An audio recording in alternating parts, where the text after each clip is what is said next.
Bismillahirrahmanirrahim. Assalamualaikum warahmatullahi wabarakatuh. Innal hamdalillah, alhamdulillahilladzi arsala rasulahu bil huda wa dinil haqq liyuzhirahu 'alad dini kullihi walau karihal musyrikun. Asyhadu an la ilaha illallah wahdahu la syarikalah wa asyhadu anna Muhammadan abduhu wa rasuluhu la nabiyya ba'd. Allahumma salli wa sallim wa barik ala sayyidina Muhammad ibn Abdullah wa ala alihi wa sahbihi wa mawala. Qala Allah ta'ala fi kitabihil karim, a'udzu billahi minasyaitonir rajim. Bismillahirrahmanirrahim. Inna a'tayna kal kautsar. Fasholli li rabbika wanhar, inna sani'aka huwal abtar. Wa qala Nabi sallallahu alaihi wasallam, man kana lahu sa'ah falam yudhi fala yaqrabanna musallana. Sadaqallahu azim wa sadaqar rasul karim. Bapak Ketua RT setempat yang kami hormati, Ketua Pengajian Kemang Manis dan sekitar yang kami hormati, Bapak Imam, Khatib, Bilal Garim yang saya hormati, keluarga besar almarhum Sayyidina Ali, istri dan anak-anak almarhum yang kita hormati, Bapak Ibu, jemaah sekalian yang dirahmati Allah Subhanahu wa taala. Malam ini kita di 29 Zulkaidah. Besok 30 Zulkaidah. Lusa Sabtu itu mulai masuk 1 Zulhijjah. Kuat hadisnya 1 sampai tanggal 9 Zulhijjah itu pahala bagi orang yang berbuat baik itu meningkat dari nilai-nilai sebelumnya.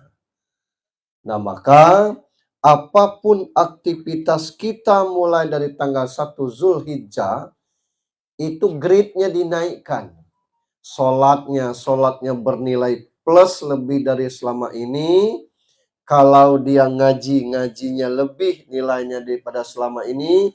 Kalau dia berzikir, zikirnya lebih daripada selama ini.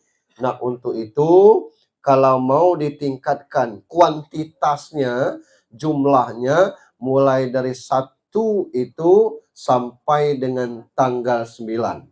Karena tanggal 10-nya kita Idul Adha. Apa yang bisa kita buat? Salah satu sunnahnya adalah puasa. Kita biasa terpuasa itu hanya puasa hari Arafah, tanggal 9 Zulhijjah. Ada juga puasa Tarwiyah, tanggal 8, tanggal 9. Nah, hadisnya itu mengatakan mulai terpuasa itu hanya puasa hari Arafah, tanggal 9 Zulhijjah. Ada juga puasa Tarwiyah, tanggal 8, tanggal 9. Nah, hadisnya itu mengatakan mulai ini ngerem otak dan hati berpikir buruk, lalu mendorong, memotivasi untuk berbuat baik. Orang puasa biasanya tidak hendak. Salam dan salawat untuk junjungan kita Nabi besar Muhammad sallallahu alaihi wasallam. Bapak Ibu, lingkungan itu sangat menentukan. Kita melihat di Kemang Manis ini ada pengajian, yang pengajian itu mengurus kegiatan sosial. Dan ini tidak banyak dimiliki oleh RT-RT yang lain.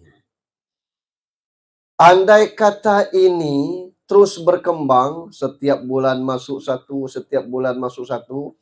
akhirnya nanti akan masuk semua. Kenapa? Karena sudah dengan sendirinya malu dia tidak masuk ke grup alisan itu.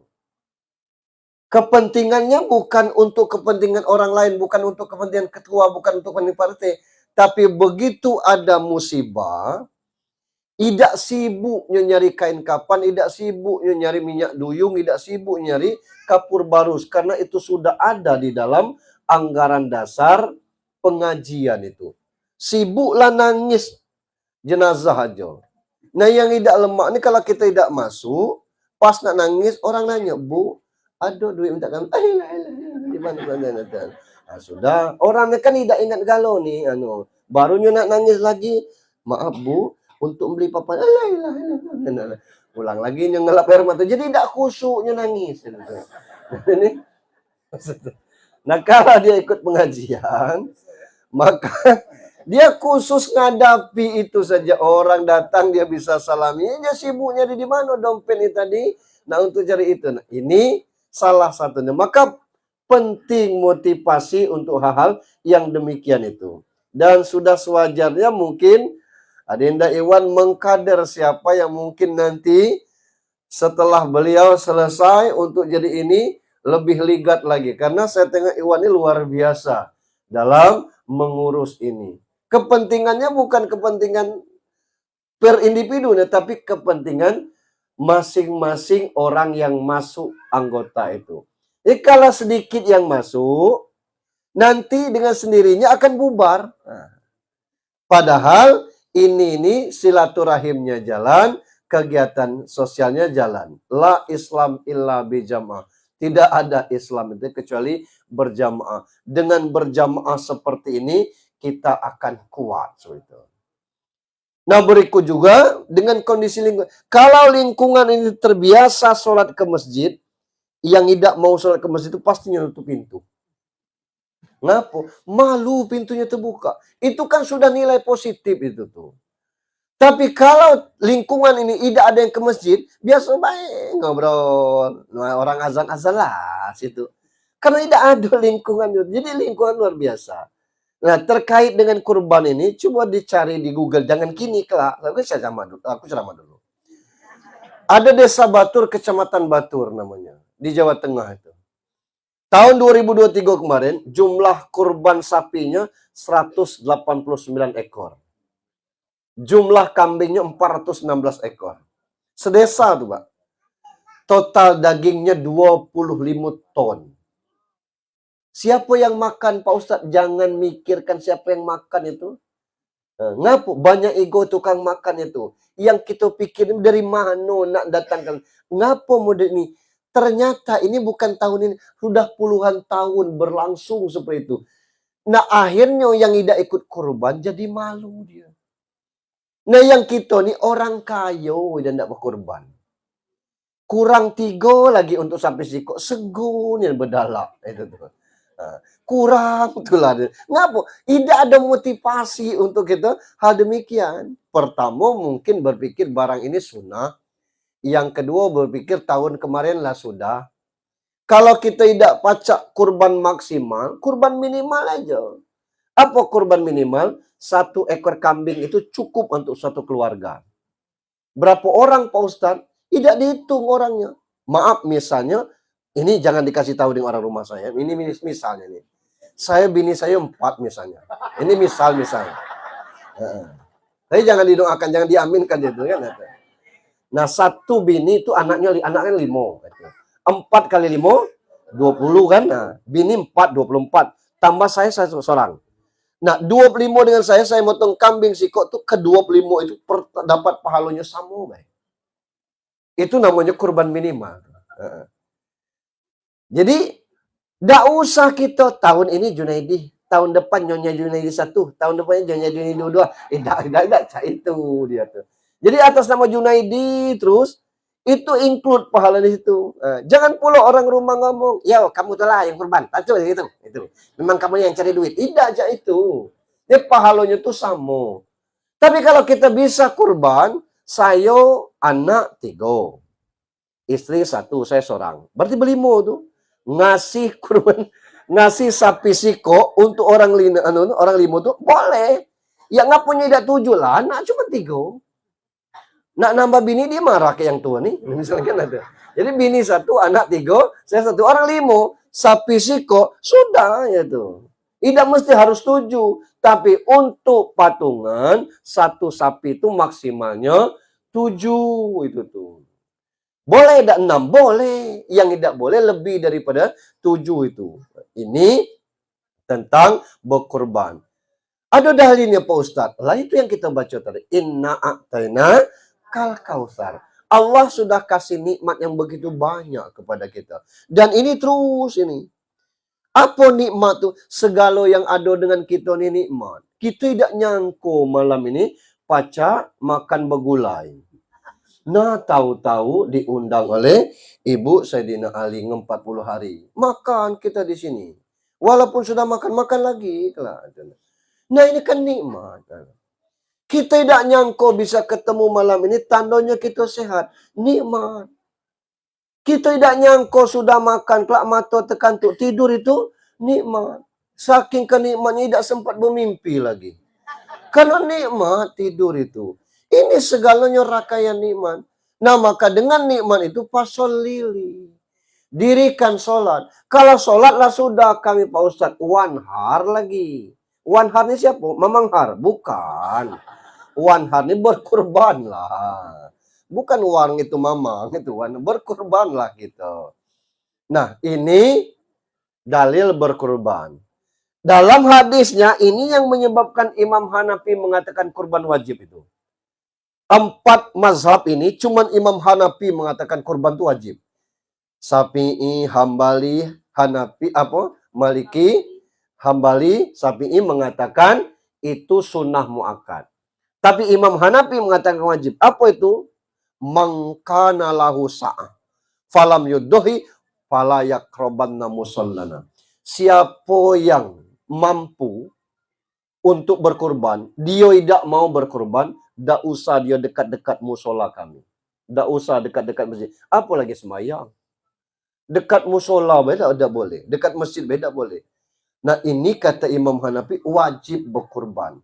Tapi 3 mazhab yang lainnya mengatakan bahwa kurban itu hukumnya sunnah. Bertuju untuk 1 ekor sapi. Boleh tak Pak Ustadz? Kalau misalnya ngumpulnya dari tahun 2024 ini terus sampai kelak 2029 orang tujuan. Boleh. Tidak harus 1 tahun itu tuh. Nah cuma kalau nak nunggu sampai itu lamanya berapa yang cukup dan kan sampai itu tuh.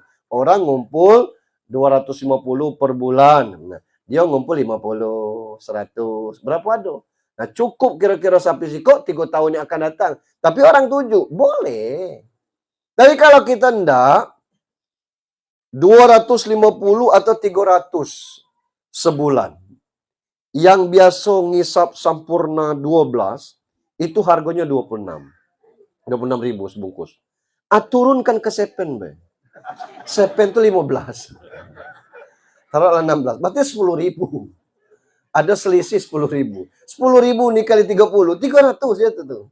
Merokok tetap, tapi korban bisa. Jadi jangan sampai berhenti. Atau misalnya dari Surya 12, turun ke Topas 12. Nah ini bisa juga nilainya itu sama. Kalau kita enggak. Tapi kalau tidak, memang banyak halangan untuk hal yang demikian itu. Setahun cuma 2.500.000. Bapak Ibu yang saya hormati, ada orang WA dengan saya. Kita tidak kelamu selama ini, karena kita tidak makan kan.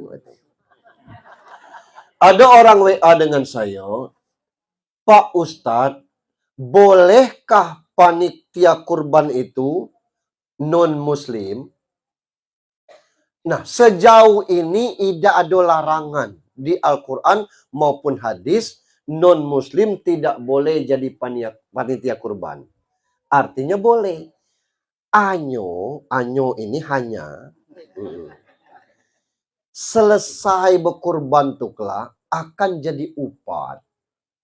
Nah, menghindari upat inilah yang kita elakkan. Apa upatnya? Apa habis orang Islam untuk dijadikan panitia? Apa memang hebat nih ya non-muslim ini kerjanya daripada yang muslim? Itu kan jadi upat lah tuh. Jangan kerja elok, ujungnya jadi upat. Seperti misalnya kayak kemarin kan heboh itu tuh. Panitia haji ada non-muslim. Lapo kurang orang Islam. Ambil tenaga honor, galak ikut betul misalnya untuk hal yang demikian. Jadi tidak ada larangan non-muslim itu jadi panitia kurban, tapi setelah itu kelak akan jadi upat di masyarakat. Apa idaknya ada lagi orang Islam yang bisa diajak untuk jadi panitia kurban. Kalau di masjid titik-titik kecamatan Kampung Melayu, tidak usah kita sebutkan masjidnya itu. Panitianya itu peserta kurban tulah. Jadi misalnya kambingnya 5, panitianya 5 kali 7, 35. sapi satu. Panitianya tuh boleh dicampur, boleh. Tapi yang jelas itu, karena ini merangkap semua nih. Apa merangkap semua? Pertama, waktu motong itu pekurban harus hadir. Minimal perwakilannya. Kalau dia panitianya pasti hadir. Jadi saat motong kurban itu sunnah yang berkurban itu hadir di situ. Itu. Tidak bisa dia wakilnya. Yang kedua, ada kemungkinan untuk upah lelah ini tidak dimasak untuk sama-sama. Nah, kalau nak dimasak sama-sama itu tidak boleh ngambil dagingnya seambil. Itu ketua panitia kurban itu ngomong dengan kawan-kawan yang 35 ini, bukan barangkali kelak ini akan diambil dagingnya tuh per ekornya tuh setengah kilo. Jadi 2,5 kilo plus tulangnya sekitar 2 kilo. Jadi 5 kilo untuk gulai kita makan. Ikhlas dah orang 35 nih. Itu. Ikhlas katanya. 2 orang yang tidak jawab ikhlas. Jangan diajak tahun depan. Artinya maksud saya lamu menuhi korum. Orang 35 ngecek ikhlas, yang 2 tuh ngecek tidak ikhlas. Tegalah lagi. Itu kira-kira. Ini harus pamit. Karena daging itu milik pekurban, bukan milik panitia. Itu. Jadi kalau seperti itu panitianya orang berkurban itulah tidak ada masalah dia. Gitu. Tapi ada juga di tempat yang banyak lainnya yang berkurban lain, panitianya lain lagi. Boleh. Nah, tentang macam mana sapinya itu yang jadi bahan kita tuh. Yang tadi itu pengantar bayar. Ada 4 cacat hewan kurban yang tidak sah. Bukan tidak boleh, tidak sah kalau dijadikan kurban. 4 cacat ini ada hadisnya. Wa an al-Barara ibni Azib radhiyallahu anhu maqal qama fina Rasulullah sallallahu alaihi wasallam faqala arba'un la tajuzu fi ad-dhahaya al-awra'u al-bayyinu awaruha wal maridatu al-bayyinu maraduha wal arja'u al-bayyinu zul'uha wal kasiratul lati la tunki. Rawahu khomsun. 5 orang yang meriwayat hadis ini. Artinya dari Al-Bara bin Azib radhiyallahu anhuma ia berkata, Rasulullah SAW pernah berdiri di tengah-tengah kami dan berkata, ada 4 cacat yang tidak boleh pada hewan kurban. 4 cacat ini kalau diambil jadi hewan kurban, maka kurbannya tidak sah. 1, buta sebelah dan jelas sekali butanya. Yang kedua, sakit dan nampak jelas sakitnya. Pincang, nampak jelas pincangnya. Yang keempat, sangat kurus sampai tidak punya tulang sumsum. Dikeluarkan oleh 5 penulis hadis. Imam Ahmad, disahihkan oleh Tirmizi dan Ibnu Hibban. Nah, kita akan jelaskan ini. Yang pertama, buto sebelah. Apalagi buto kedua-duanya. Jelas butonya, yang dimaksud dengan buta yang sampai nampak matanya keluar atau tercungkil. Matanya tuh keluar, tercongkel. Itu buta sebelah. Tapi kalau matanya putih, berjalan masih pacak ngikut kawannya. Kawannya lari sapi maksud saya. Sapi dia lari juga. Itu tidak jelas butonya tuh. Buktinya tidak numbur-numbur, tidak berkacamata. Berarti itu butonya tidak jelas. Yang jelas tadi matanya tercungkil. Itu jelas. Atau kedua-duanya. Ada gerobak, ditumburnya gerobak. Ada got, ditumburnya. Itu butonya. Nah, yang boleh itu tidak sah. Tapi kalau matanya putih, matanya putih, cacat, itu tidak sah. Itu. Ditanya dengan pemilik kurban. Berjalan aja. Intinya, kalau buto tu tidak pacak nyari makan. Kalau tidak pacak nyari makan tu kurus itu tu. Jangan sampai kurus itu maksudnya. Jadi kalau butonya tu jelas butonya, itu tidak boleh. Tapi kalau sekedar putih sapinya jalan normal, pacak ngejar sapi yang lain, itu tidak masalah. Yang kedua, sakit yang jelas sakitnya itu. Dipegang palanya panas itu, pening, ngeleng. Nampaknya pas kita potong, tahu-tahu di hatinya ada cacing. Nah itu kan tidak jelas sakit itu. Tidak tahu kalau kita ada cacing di hatinya atau busuk di hatinya seperti itu. Karena tidak nampak dari luar. Tapi kalau dari luarnya seperti ada dikatakan Menteri Hewan bahwa ini sakit misalnya. Kalau dikonsumsi nanti berbahaya bagi yang makannya. Itu jelas sakitnya. Yang lebih paham tentang itu apa penyakit sapi yang tahun kemarin itu tuh. Ada kan? Apa? Ada sapi apa? Kantrak atau antrak itu tuh. Antrak, nah namanya bentuknya. Dan itu menular itu tuh. Kalau dia makan rumput di sekitar itu, sapi yang lain makan rumput, nah yang lain tuh kena. Nah, dikhawatirkan penyakit itu berbahaya juga bagi manusia, maka itu jelas sakitnya mulai itu tidak boleh dijadikan kurban. Gitu. Yang ketiga, pincang dan nampak jelas pincangnya. Kakinya putus satu, itu kan jelas pincangnya. Kalau kakinya masih bisa diseret, berjalan tidak kalah dengan yang lainnya, walaupun itu diseretnya kaki itu tidak jelas namanya. Nyo pincang Pak Ustaz, tapi nyo berlari kuat. Walaupun dia seret-seretnya kakinya tuh. Tidak kalah dengan sapi yang lainnya. Walaupun agak kencot dikit seperti itu tuh, pincang juga dia. Tapi dia tidak jelas pincangnya. Karena kemampuannya belum berubah dari sapi-sapi yang lainnya.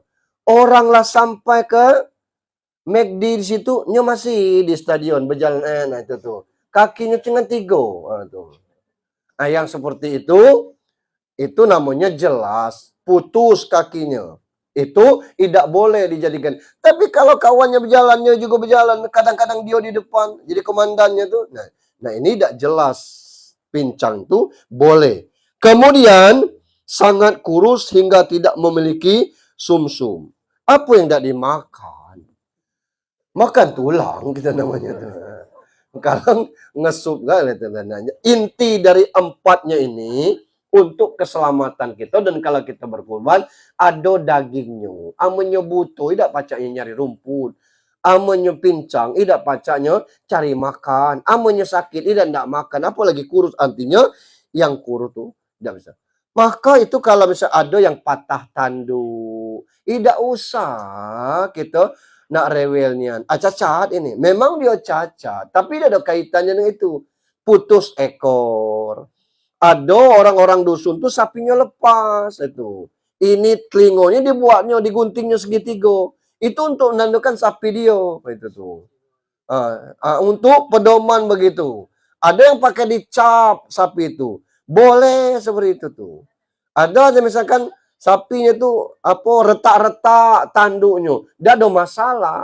Karena ada hadis yang jelas yang menyampaikan tentang hal tersebut. Nah ini tentang cacatnya sapi. Nah cacatnya kita, pertama itu tadi. Sapinya belum mati, bijinya lah hilang. Tidak usah. Setelah saya baca-baca, itu ternyata kita lah dibodohi oleh mitos. Dikatakan itu obat kuat, ternyata tidak benar. Yang bahaya di situ tersimpan untuk pendukung kolesterol yang tinggi. Itu tidak waspada gitu. Ini gitu, kekumpul, itu hilang. Gitu. Nah ini, yang demikian tidak benar. Carilah tentang. Seluruh dokter-dokter hewan mengatakan bahwa menolak pendapat tentang hal tersebut. Cuma tidak ada tukang kece yang model-model ini.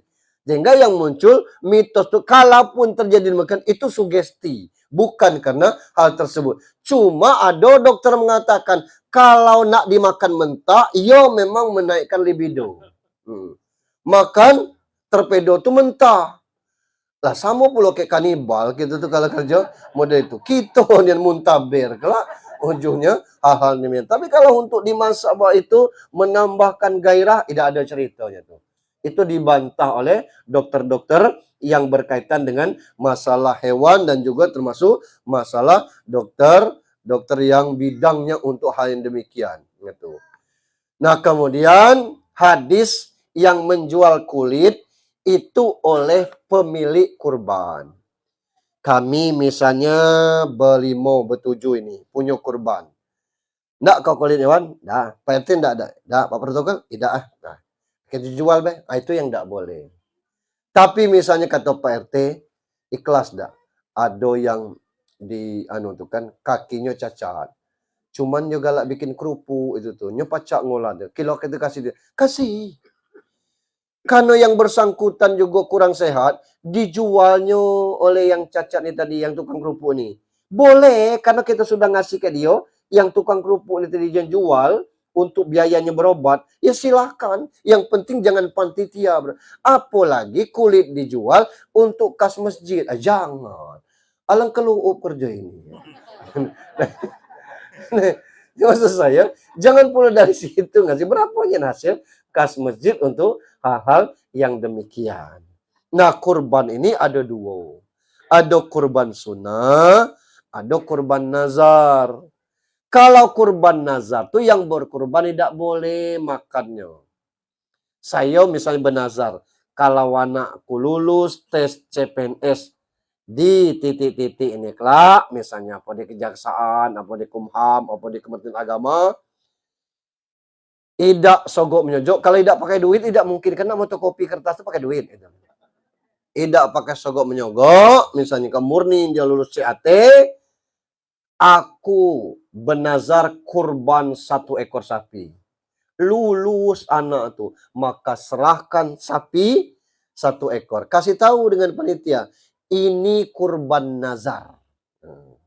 Oh, Pak Nazarnya mana? Bukan Pak Nazar, aku benazar, kata gitu. Oh, kira terima nazar. Ayo.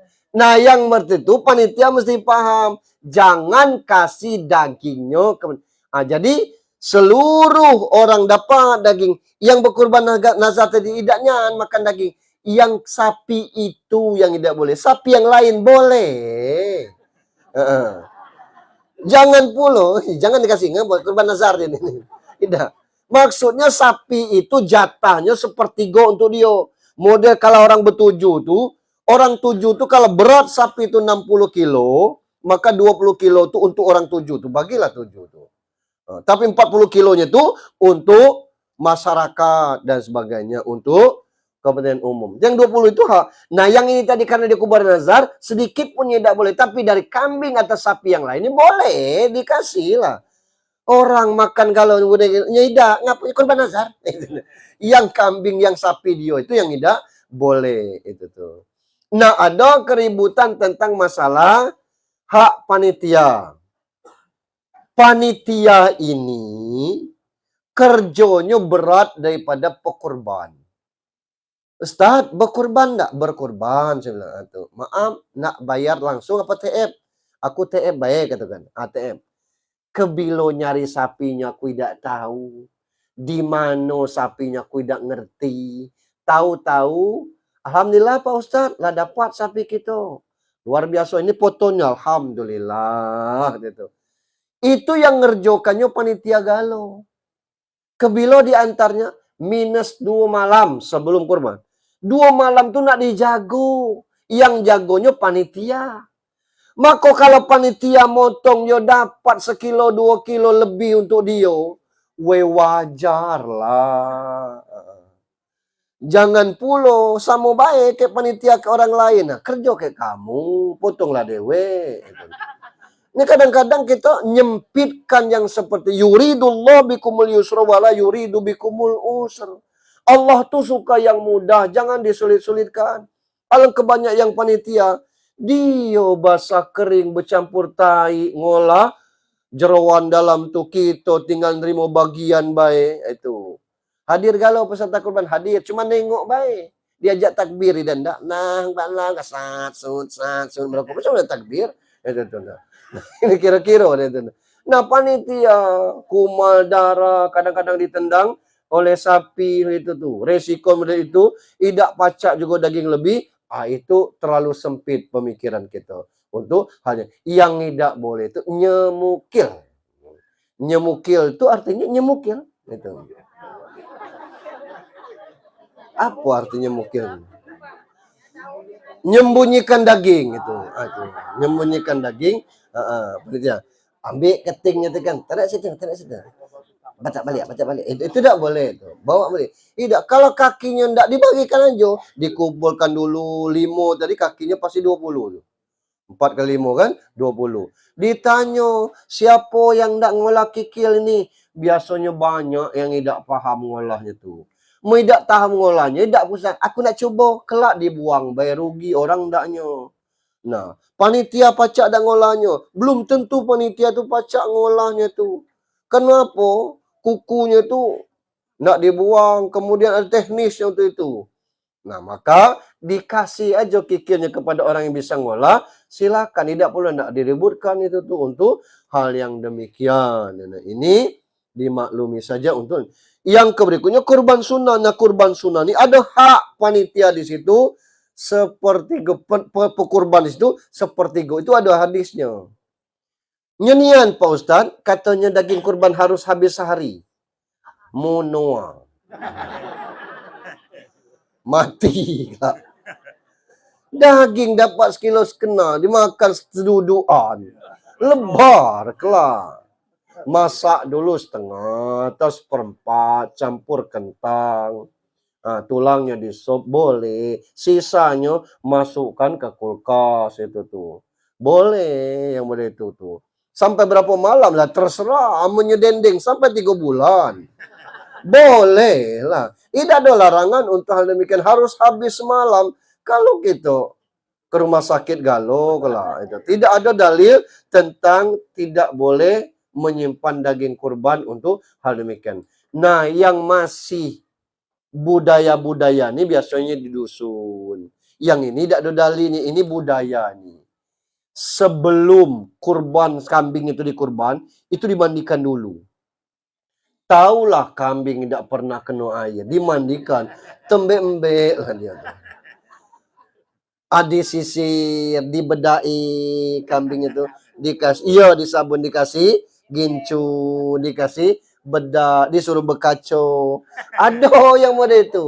Ini boleh tidak dilaksanakan lagi. Karena itu ada. Tujuannya tentu untuk menampil yang sempurna. Supaya kelak kendaraannya di situ katanya elok. Walaupun kita mati kelak, tidak kan kita naik sapi di surga. Alangkah kudalnya surga. Nah, kendaraan ini maksudnya memperlancar kita. Nah, intinya pertama dengan rezeki, kita bersyukur atas rezeki ini. Yang kedua, membuang sifat-sifat bahimia, sifat-sifat binatang yang pada. Yang ketiga, terbayang tak kalau kita ini seperti Nabi Ibrahim. Wahai Junaidi, anakmu 3, potong siko. Yang mana yang tak dipotong? Ibrahim tuh anaknya 1 tulah Ismail. Disuruh potong 3 malam bermimpi. Dibuat oleh Ibrahim. Kalau kita tidak terbuat. Tapi karena dia Nabi.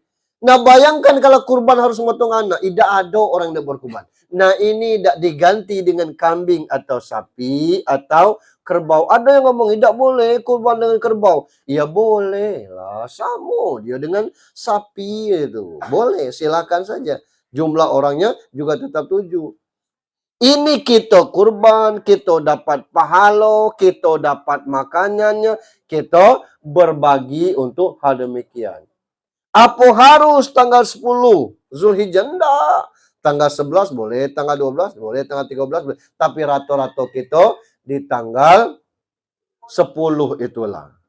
Nah, kita ini masih rendah motivasi ini. Desa Batur 189. Rasoku di kota ini, kumpulkanlah sekecamatan. Bukan sekelurahan. Sekecamatan itu belum tentu sampai 100. Sapinya Pak itu tuh. Ini kambingnya 416. sebegitu bagus motivasinya untuk berkorban. Luar biasa untuk hal-hal yang demikian. Tinggal macam mana kita. Kalau belum sempat tahun ini, kita sempatkan tahun depan. Asal ada niat, insya Allah itu akan terrealisasi, terwujud. Terakhir, almarhum sudah 40 hari meninggalkan kita. Dia masih dalam tahap penilaian. Apa penilaiannya? Nak dinilai apa-apa yang dikerjakannya itu dinilai. Ada kemungkinan kita membantunya. Inilah yang kita kerjakan tadi itu. Nah, permasalahannya sedang ribut di TikTok itu. Tidak ada yasinan, yang ada yasin. Tidak ada tahlilan, yang ada tahlil. Betul itu tuh. Cuman orang Indonesia nih kan ringan bikin istilah. Kalau banyak rambutnya, rambutan. Kalau banyak durinya, durian. Kalau banyak yang baca yasin, yasinan kata kita. Bukan baca surat yasinan, tidak baca surat yasin rame-rame, banyak-banyak. Yasinan. Kalau sekali takbir, takbir, Allahu Akbar. Idul Adha, kelana namanya takbiran. Karena mulai dari pagi itu Allahu Akbar, Allahu Akbar, Allah. Berulang-ulang, rame-rame. Takbiran namanya. Kalau tahlil itu la ilaha illallah. Ngapa disebut tahlilan? Abdal zikri fa'lam annahu la ilaha. Beratus kali. Di kita di kota ini 100 nih. Aman di dusun 300. 300 kali. 100 lambat. 200 cepat dikit. Yang 100 yang ketiga itu tidak lagi. Nggak nyampe ke 100 itu tadi. Nah, itu yang salah sebenarnya. Tidak jelas lagi. Itu. Ini ngadap situ sampai mejam ngadap situ dia. Muter-muter itu kan banyak goyang itu. Itu kalau kita, nah kalau saya normalkan dari awal la ilaha illallah, la ilah, supaya jelas. Bukan masalah banyaknya, jangan sampai kalimat itu salah gitu. Sampai nih Pak Ustadz, waktu almarhum meninggal kemarin disolatkan enggak jenazahnya? Disolatkan kan? Untuk apa nyolatkan merebang tidak sampai? Nyolamati? Apa isi solat tuh? Allah maghfirlahu warhamhu. Nyolamati? Tidak sampai? Untuk apa? Nah artinya kan sampai gawe kita tuh. Jangan kita menyempitkan diri kita. Rasul pernah menyampaikan, bacakan surah Yasin di antara orang yang mati di antara kamu. Ada hadisnya. Abdullah bin Umar, anak Umar bin Khattab bermanat, kalau aku mati kelak, baca pangkal Al-Baqarah sebelah pala, akhir Al-Baqarah sebelah kaki. Pangkal Al-Baqarah itu alif lam mim sampai muflihun. Akhir Al-Baqarah itu lillahi ma fis sama, itu disusun dalam tahlilan kita itu. Dibacakan. Nah ini. Tapi yang jelas ibadah kita ini 3 kalau nak dibagi. Pertama ibadah badan. Apa? Sholat itu ibadah badan. Harus bergerak, harus rukuk, sujud. Ngaji itu ibadah badan. Puasa itu ibadah badan. Bukan main jam 12 tuh ya Allah, kata kemelilit perut. Pergi ke dapur nengok, sunlight itu persis Cak Siru Marjan. Allahu Akbar kata kita. Itu kata. Ibadah badan. Ada ibadah maliyah dengan uang. Apa? Sedekah, zakat. Itu dengan uang itu. Ada yang gabungan maliyah dengan badaniah. Apa itu? Haji, umroh, jihad. Nah, yang terkait dengan maliyah itu pacak kita tolong. Apa contohnya? Almarhum ini siapa tahu ada utangnya, kasih tahu. Nyola mati. Kita bayar utangnya, selesai, lunas. Atau ada gaya kita, lah terdaftar naik haji waiting list, belum berangkat mati, anaknya wajib membadalkan. Ngapa? Seharusnya lah berangkat, gara-gara waiting list ini nyola berangkat. Karena nyola daftar belum bisa berangkat, anaknya. Macam mana anaknya belum haji? Ya bayar ke travel, cari orang yang kenal. Kalau anaknya berangkat itu menggantikan kuota bapaknya, bukan menggantikan bapaknya. kuota bapaknya tadi diambil oleh anaknya.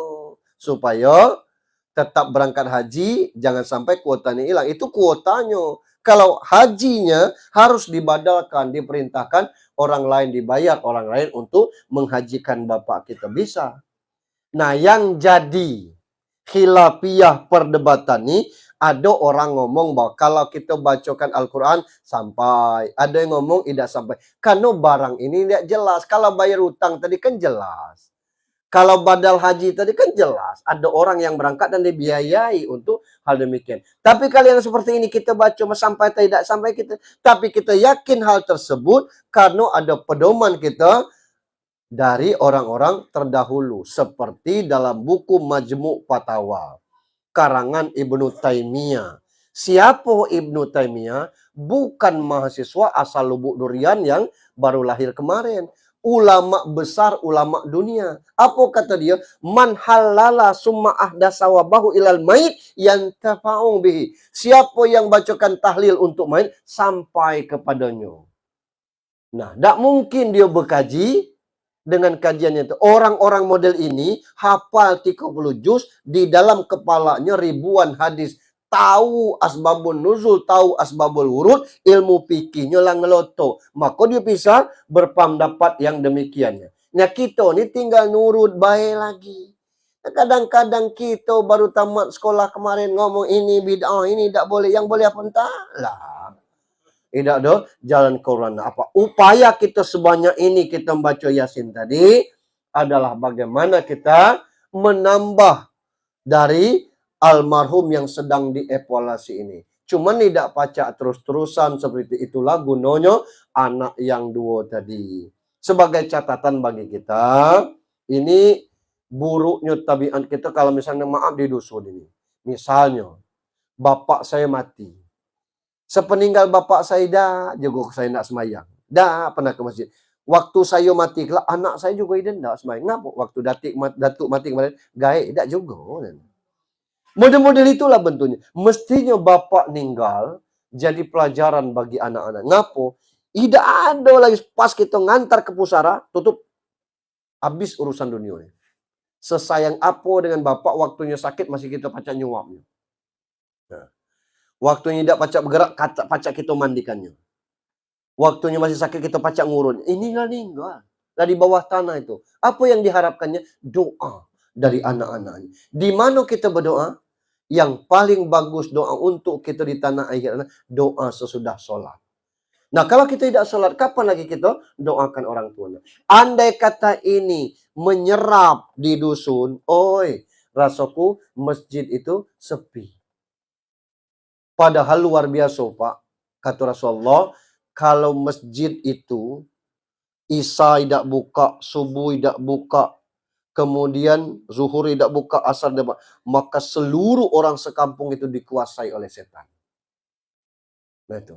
Tapi kalau masjid itu dibuka, subuh, zuhur, asar, maghrib, isya, walaupun isinya orang 3, orang 4, nah itu insya Allah akan selamat. Nah, berapa banyak yang masjid di dusun itu bukanya seminggu kali.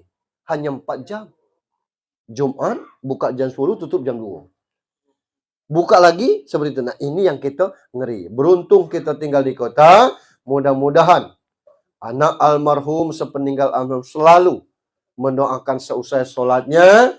Dan bagi kita juga tidak mudah mendidik anak untuk supaya sholat nih. Jadi kalau akan seusai sholatnya, dan bagi kita juga tidak mudah mendidik anak untuk supaya sholat nih. Jadi kalau kita sudah mendahului mengajarkan yang demikian, kita omongkan datuk kamu meninggal, bapak inilah tukang doanya. Nanti kalau bapak meninggal, kamu inilah tukang doanya. Mudah-mudahan mengajarkan yang demikian, kita omongkan datuk kamu meninggal, bapak inilah tukang doanya. Nanti kalau bapak meninggal, kamu inilah tukang doanya. Mudah-mudahan itu akan di masjid itu. 2 rakaat tahiyatul masjid, 2 rakaat tahajud, 3 rakaat witir. 2 menit lagi orang bang. Pas sudah itu. Jadilah, jadi dapat itu. Gitu. Kita sudah nyuci jam 7. Sudah nyuci piring sudah. Nyapu rumah, ngepel sudah. Nengok baru jam 8 itu.